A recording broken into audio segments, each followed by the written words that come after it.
Bonjour. Alors, cette vidéo sera consacrée à la correction des exercices 6, 7 et 8 de la série numéro 3. Bon, je commence par l'exercice 6. Pour l'exercice 6, donc je me donne P, donc soit P, la matrice qui est 2, moins 1, 1, puis moins 1, 2, moins 1, puis moins 1, 1, 0. D'accord? Donc, la première question, diagonaliser la matrice. Donc, diagonaliser la matrice B.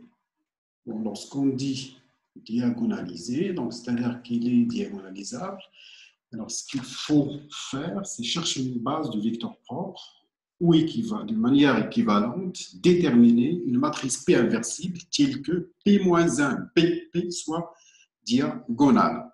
Bon, alors maintenant, on calcule le point caractéristique.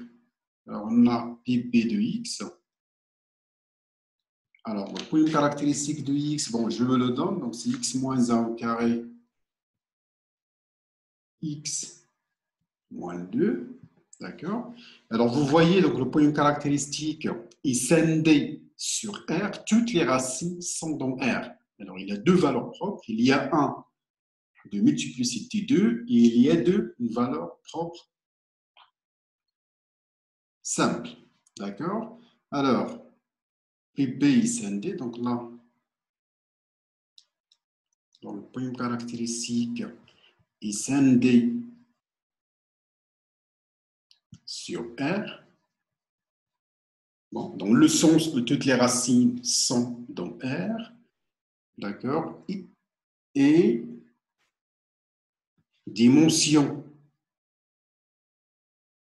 Donc là, le point caractéristique est scindé sur R. De plus, alors de plus,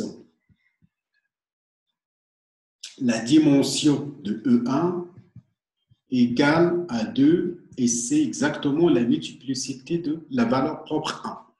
Et dimension de E2, ça c'est toujours égal à 1, ici M de 2. Alors je rappelle que lorsque lambda est une valeur propre simple, c'est-à-dire de multiplicité 1, la dimension de E lambda est toujours égale à 1. D'accord? Alors maintenant, le point caractéristique est scindé sur R. Dimension de E1 égale à M de 1. Dimension de E2 égale à M de 2. Alors, B est diagonalisable sur... Alors, B est diagonalisable sur R. Sur R. Donc là, on n'a rien à dire. Maintenant, pour diagonaliser P, on doit déterminer une base de vecteurs propres.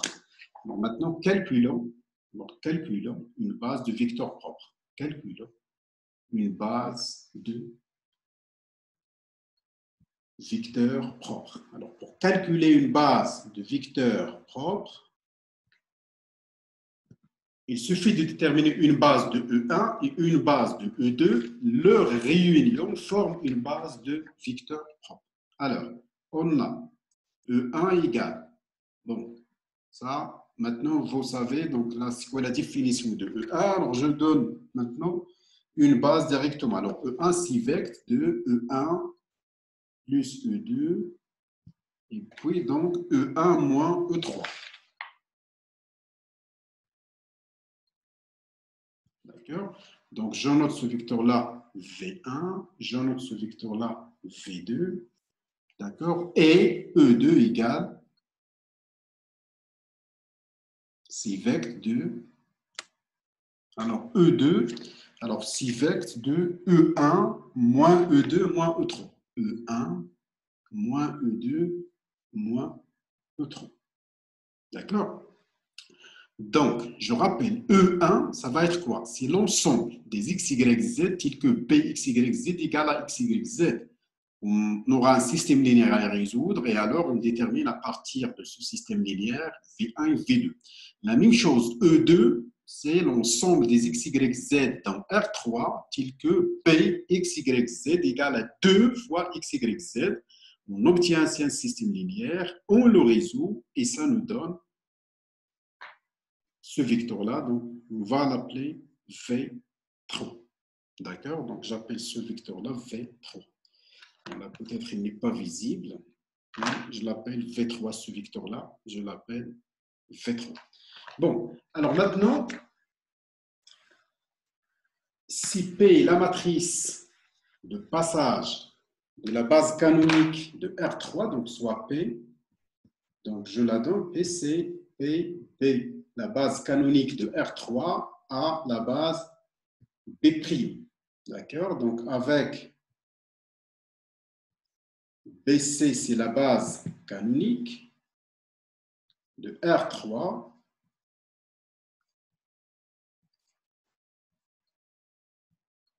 Et B', c'est la base, la nouvelle base formée du vecteur propre. C'est V1, V2, V3. D'accord? Donc, c'est la nouvelle base formée des vecteurs propres. V1, c'est E1 plus E2. V2, c'est E1 moins E3. V3, c'est E1 moins E2 moins E3. Alors, quoi est égal P? Alors, P égale, donc vous aurez P égale, donc c'est.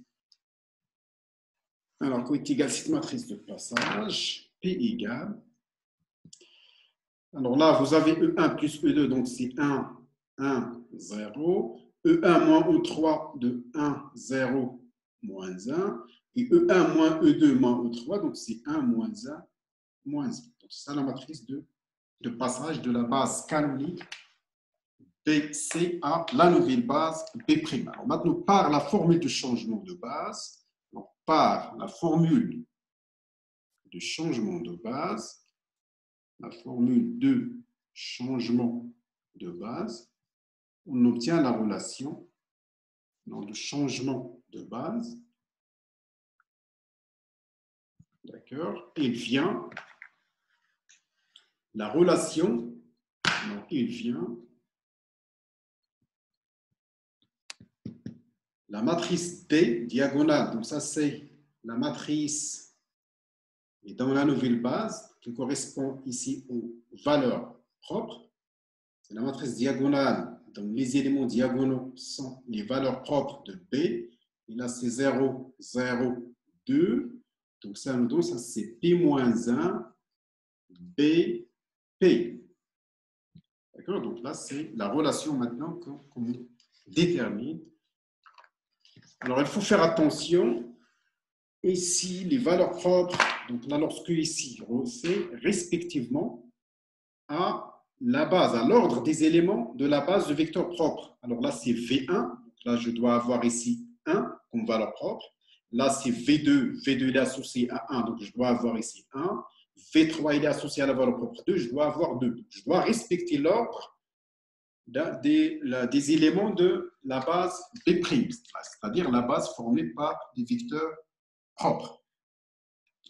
Alors maintenant, deuxièmement, la question 2, c'est calculer la puissance énième de B. Donc, calculer Bn, où n est un entier.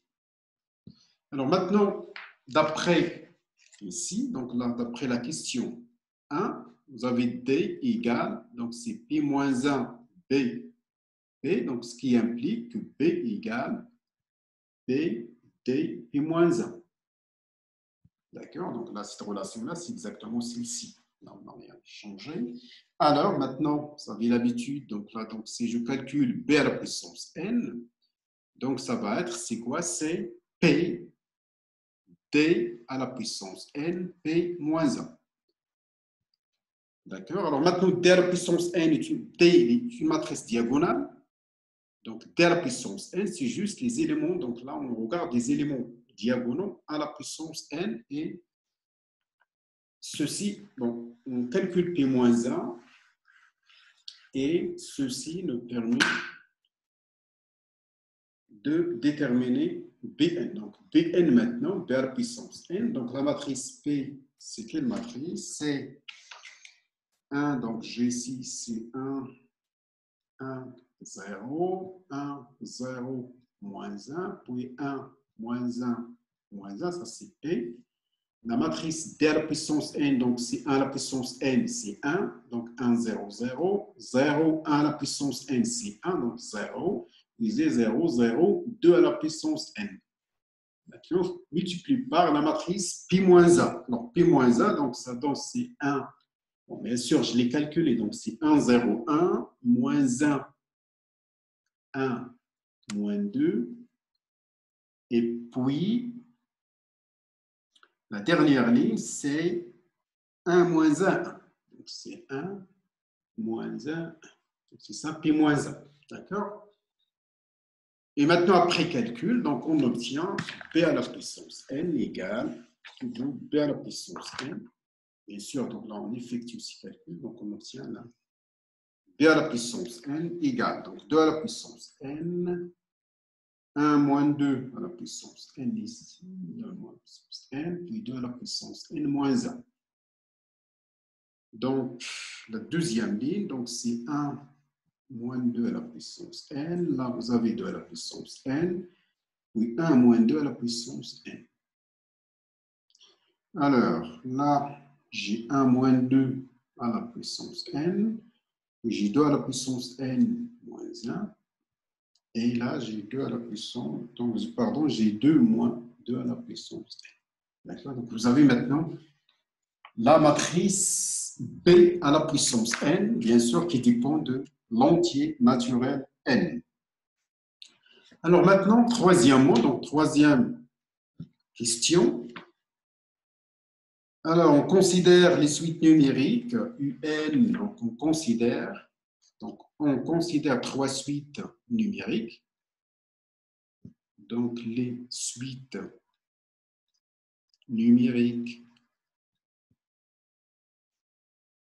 UN, VN et WN, d'accord, qui sont données par un système récurrent, donc donné par, donc là, ces suites, ils sont donnés par une donnée initiale, donc donnée par U0, V0 et W0, et un système récurrent, d'accord, donné par, donc on donne U0, V0, donc 3 valeurs, donc R3, et le système récurrent, donc n plus 1 égale Vn plus 1 égale Wn plus 1 égale.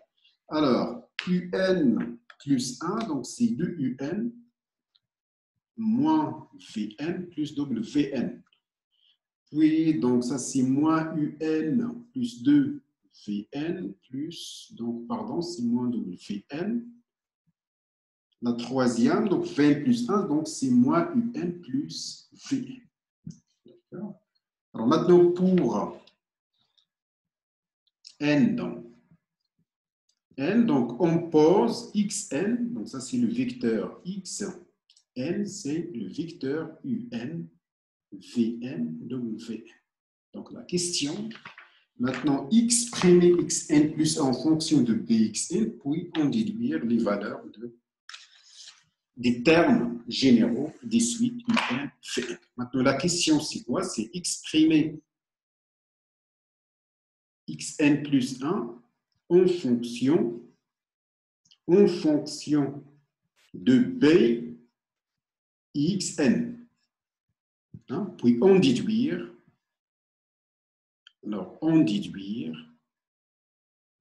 les valeurs, ou bien les termes généraux un, vn, wn. Hein? D'accord? Donc on va bien sûr, on va les déterminer en fonction de I0, V0, W0 et N. Bon.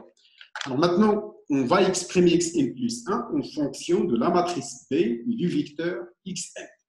Alors, donc je vais faire, donc là j'ai xn, donc comment on va faire? Donc on a xn plus 1. Donc, si le vecteur un plus 1, vn plus 1, wn plus 1. Donc ça c'est xn plus 1. Donc, je reviens maintenant à la définition de UN plus 1, Vn plus 1 et Wn plus 1. Donc, UN plus 1, c'est 2UN moins Vn plus Wn. Maintenant, l'autre, c'est moins UN plus 2Vn moins Vn.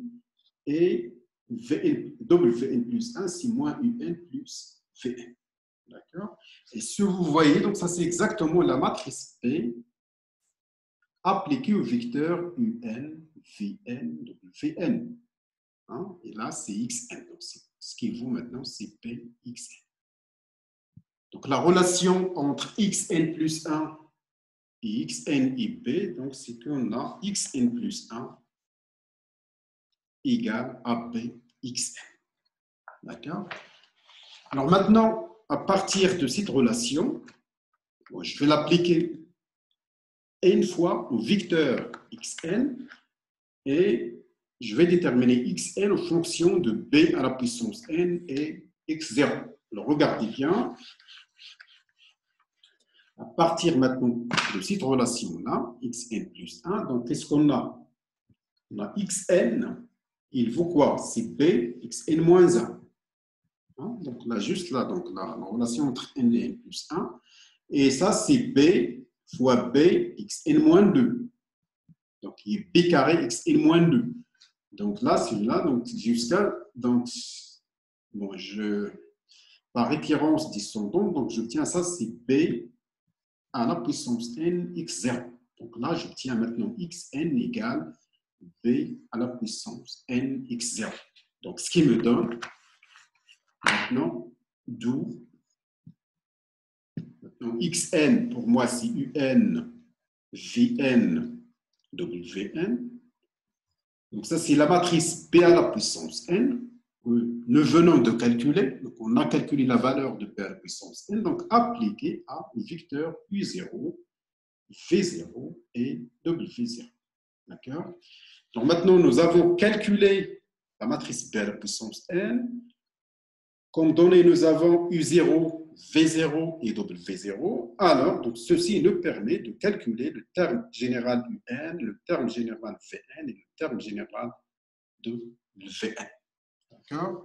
Alors, ceci maintenant, donc, on complète l'exercice. On passe à l'exercice numéro 7. Alors, l'exercice numéro 7, il s'agit de la résolution d'un système d'équations différentielles linéaires à coefficients constants. Donc, soit le système, donc là, je passe à l'exercice 7. Alors, exercice 7. Donc, soit le système, donc je considère soit le système, alors différentiel linéaire, c'est un système différentiel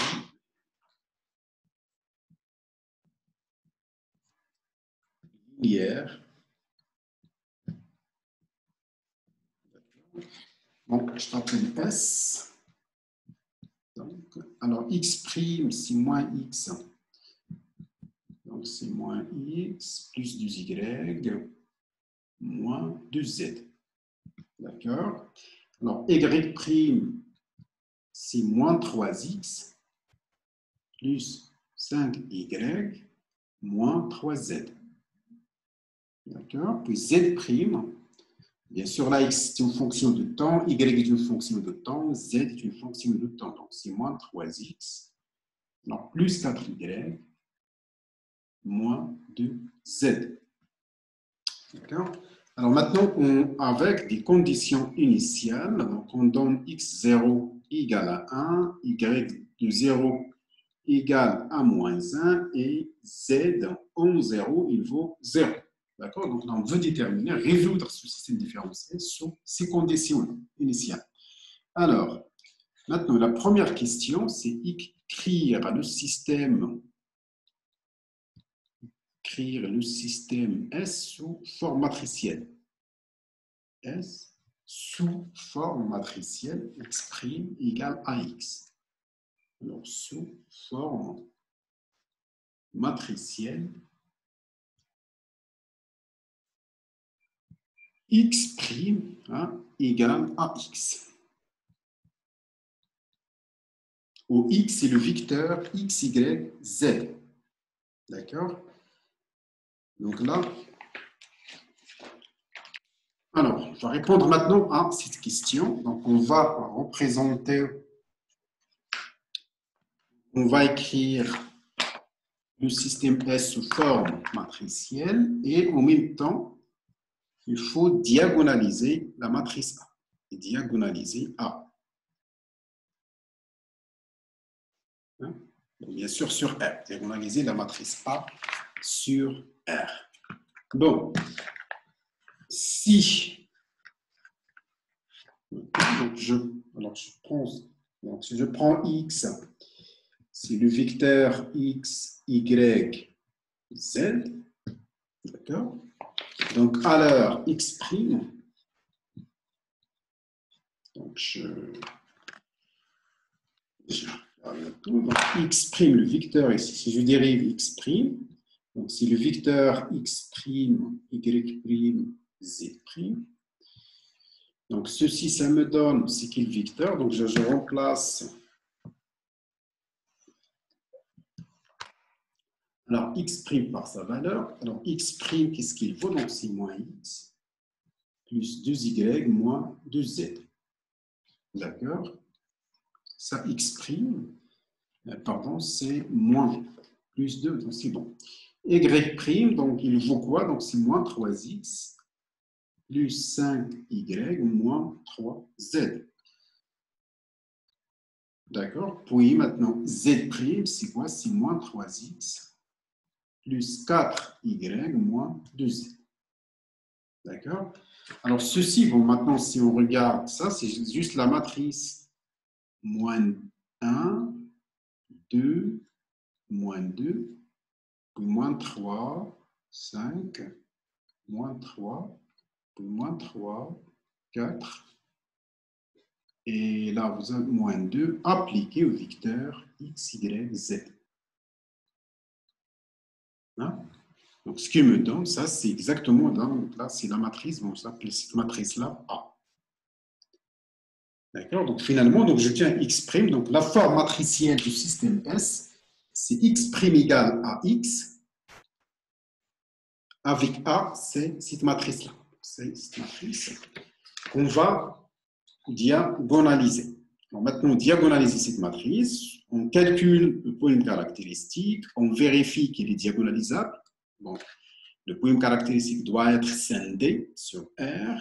La dimension de chaque sous-espace propre doit être égale à la multiplicité de la valeur propre.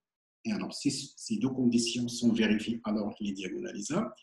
Et après, on détermine une base de vecteur propre qui nous permet de déterminer une matrice de passage P vérifiant P-1 à P soit diagonale. Alors, maintenant, calculons le polynôme caractéristique de A. Bon, bien sûr, bon, je le donne. Alors, polynôme caractéristique de A. Alors, on a PA de X. Pardon. Donc, PA de X égale. Donc, c'est quoi? C'est x plus 1, x moins 1, x moins 2. X plus 1, x moins 1, x moins 2. D'accord? Alors, maintenant, qu'est-ce que je peux dire? Donc, c'est un polynôme qui est scindé sur R. Et de plus, A, donc là, qu'est-ce qu'on peut dire directement? A, il admet 3 valeurs propres distinctes de Z2. A admet 3 valeurs propres, réelles, distinctes de Z2.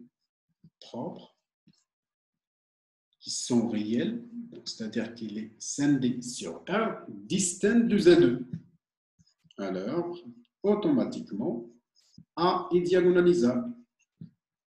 Rappelez-vous bien de ce cas, il est important, parce qu'une matrice d'ordre n admet n valeurs propres distinctes de Z2, nécessairement elle est diagonalisable. Alors, A est diagonalisable sur R.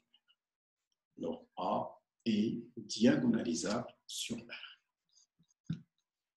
Diagonalisable sur R. D'accord. Maintenant, diagonaliser la matrice A, nous devons déterminer une base de vecteur propre. Pour déterminer une base de vecteur propre, on doit calculer une base de chaque sous-espace propre. Et après, prendre la réunion, il forme une base de vecteurs propres. Alors, on a E-1, donc ici, donc là vous avez E-1 égale vecteur. Donc je donne E-1, donc une base de E-1, donc c'est vecteur de E1 plus E2 plus E3. D'accord, donc je donne E1 et une base de E1, c'est vecteur de, alors E1 égale à vecteur de E1 moins E3. Et finalement, E2 égale à vecteur de E2 plus E3. E2 plus E3. D'accord? Donc, ce vecteur-là, V1. Ce vecteur-là, je le note V2. Et je note ce vecteur-là, V3. Alors, maintenant, V1, V2, V3 est une base de vecteurs propres. Voilà, il s'ensuit que V1. Alors, si je note B', c'est V1, V2, V3. C'est une base. Alors, B' est une base de vecteurs propres. C'est une base de vecteurs propres. Et je considère la matrice de passage de la base canonique à B'. Propre. Donc, maintenant, si P égale, donc là, bon, je déçois. Alors, si je prends P, c'est la matrice de passage de la base canonique à la base B', c'est la base canonique de R3. Donc, à la base B', donc cette base-là, cette matrice, pardon, c'est 1, 1, 1, puis 1, 0, moins 1, et puis 0, 1, 1. D'accord?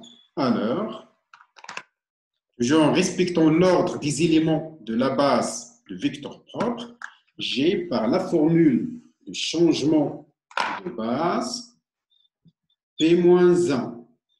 Faire attention, donc j'ai P-1 à P égale, donc c'est la matrice diagonale, je dois respecter l'ordre ici des éléments de la base de vecteur propre. Alors, ce vecteur-là, il est associé à moins, ici, pardon, à moins 1, donc je dois avoir ici moins 1.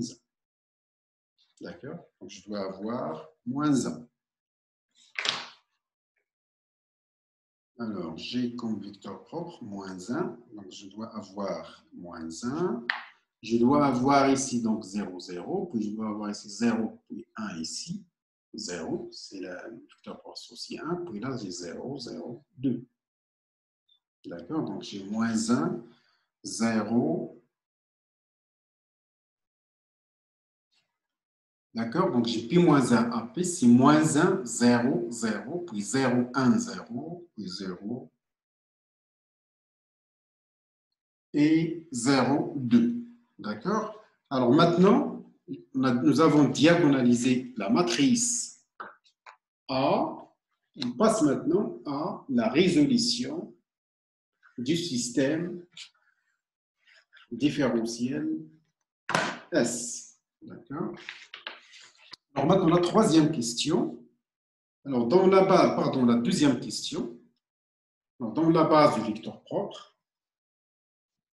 dans la base de vecteur propre, résoudre le système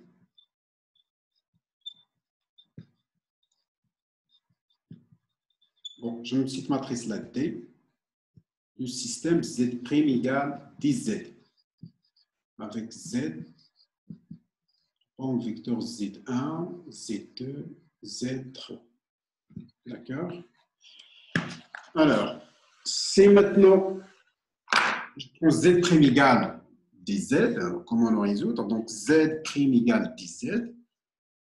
Donc, z' égale dz. Donc, ceci implique quoi? Z'1 égale moins Z1, Z'2 égale Z2, Z'3 égale 2Z3. Donc, c'est ce qu'on obtient.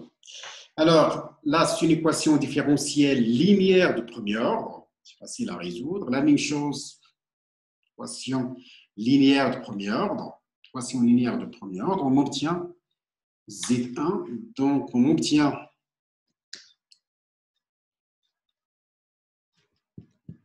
alors, Z1 à quoi est égal, Z2 à quoi est égal, Z3 à quoi est égal. Donc, ce sont des équations différentielles linéaires. Vous les avez étudiées en analyse. Alors, Z1, on obtient Z1 égale, Z1 bien sûr de T. On obtient Z1 de T égale une constante C1 fois l'exponentielle moins T, avec C1 réel, une constante. Z2 de T, c'est une autre constante, C2 l'exponentielle T, C2 réel. Et Z3 de T, c'est une constante C3. Z3 de T est égal à une constante C3 l'exponentielle de T et C3 une constante réelle. Là, bien sûr, T, il est dans R. Donc là, il est défini. Donc là, les idées sont définies sur R tout entier. Donc là, Z1, c'est C1 exponentielle moins T. Z2, C2 l'exponentielle T. Z3, c'est C3 l'exponentielle de T. Bon, alors maintenant, la troisième question, c'est résoudre maintenant S. Une fois nous avons fait, là, ce qu'on a fait, c'est un changement de variable. Alors, on va exploiter ce changement de variable pour résoudre le système S. D'accord? Donc, pour cela, on pose, alors posons X égale pi Z. D'accord? Donc, avec X là, c'est le vecteur X, Y, Z.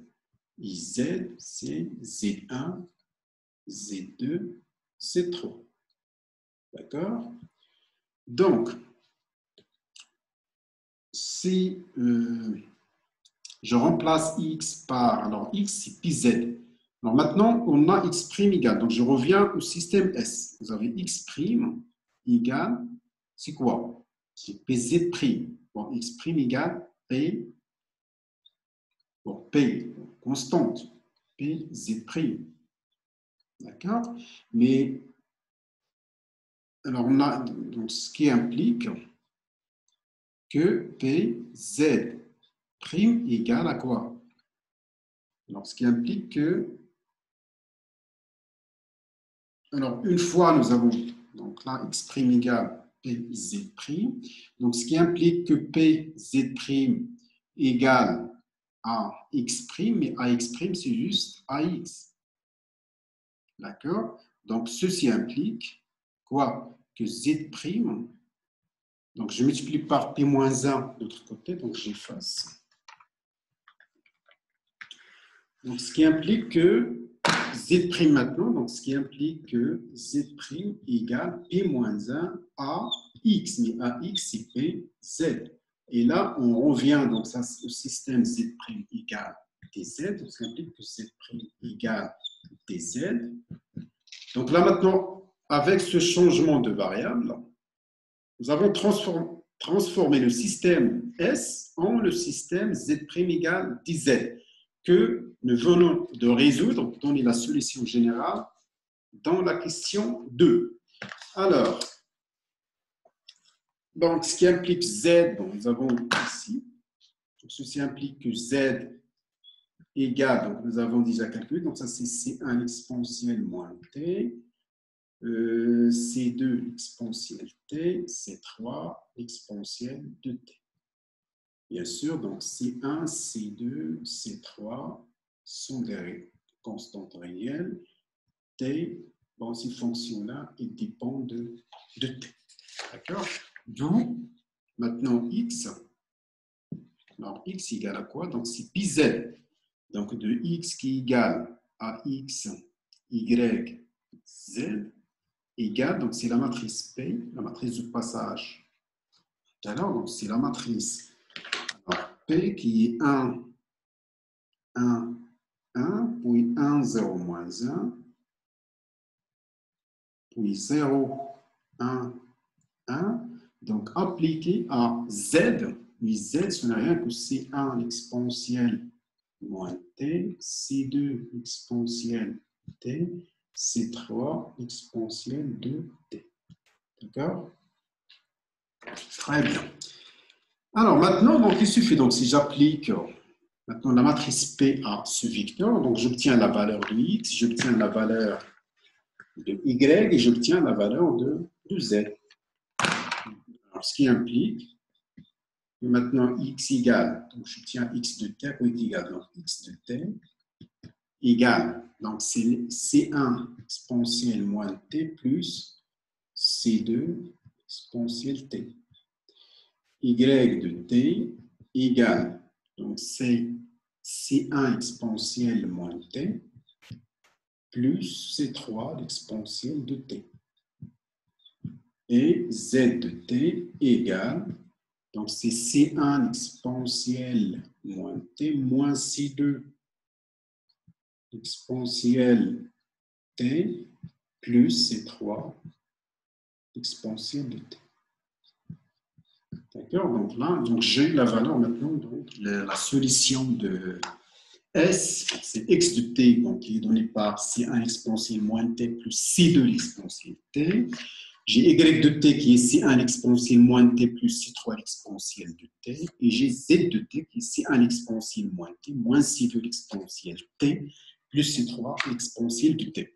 Maintenant, je cherche la solution x de S qui vérifie x de 0 égale à 1, y de 0 égale à moins 1, z de 0 égale à 0. Donc la solution maintenant de S,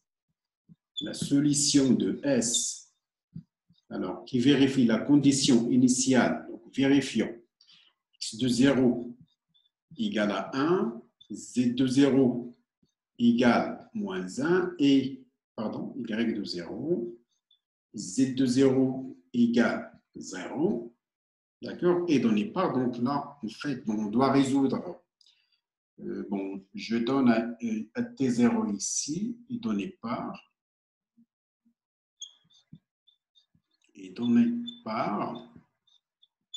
bon, un système, donc là, x de 0 égale à 1, donc je dois avoir C1 plus C2 égale à 1, d'accord. Puis, je dois avoir C1 plus C3 doit m'en donner moins 1. Et puis C1 moins C2 plus C3 égale à 0. D'accord? Donc là, je résous ce système linéaire et je détermine les constantes maintenant. Qui me donne